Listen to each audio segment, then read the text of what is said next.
Ashamaa akkam jirtu kabajamtoota hordoftoota sagantaa Yookoo Doctor-7024 oduu waa'ee fayyaa kan torbanii isin dhageessisnaa oduu waliin handaraattuu bishaati.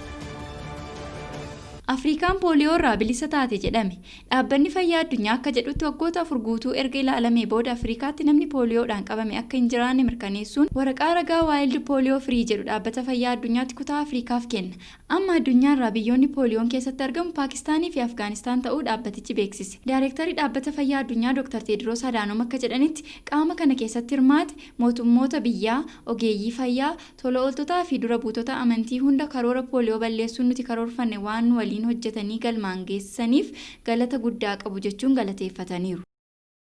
Namoonni miliyoonota baay'ee ta'an rakkoo hirriba dhabuun rakkatu jedha qorannoon. Qorannoon biyya Ameerikaa CDCdhaan hojjetame akka ibsutti namoonni parsantii 25 ta'an rakkoo hirriba dhabuutiin akka rakkatan beeksise. Namni ga'eessi tokko yoo xiqqaate guyyaatti sa'aatii 7 hanga 9 rafuu akka qabu ogeessonni fayyaa himu.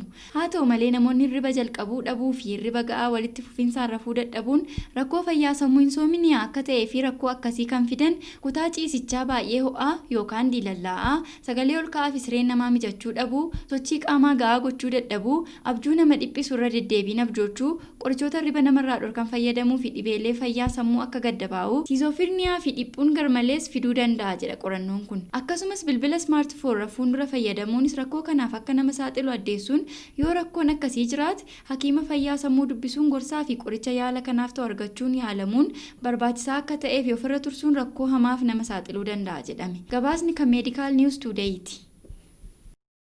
Biyyoonni 172 fi dhaabbattoonni tola ooltummaa hedduun talaallii COVID-19 walqixxummaan akka wal ga'uuf hojjetamaa jira jedhan. Akka dhaabbanni fayyaa addunyaa jedhutti talaalliiwwan yaaliirra jiran baay'ee ta'an iyyuu kan sadarkaa yaalii dhumaarra ga'an xiqqoo yoo ta'an kanneen kana irraa argachuuf biyyoonni maallaqa qaban bitachuuf wal dorgomaa akka jiran ni beekama.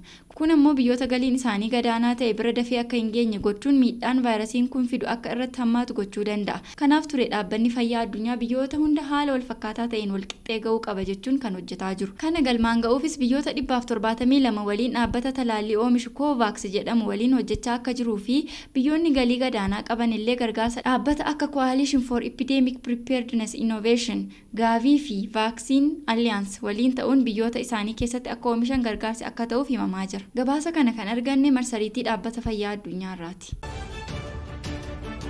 Kabajamtoota hordoftoota keenyaa oduun waa'ee fayyaa kan torbanii isiniif qindeessine kan hangammaa toranii hanga torbanitti nagaatti.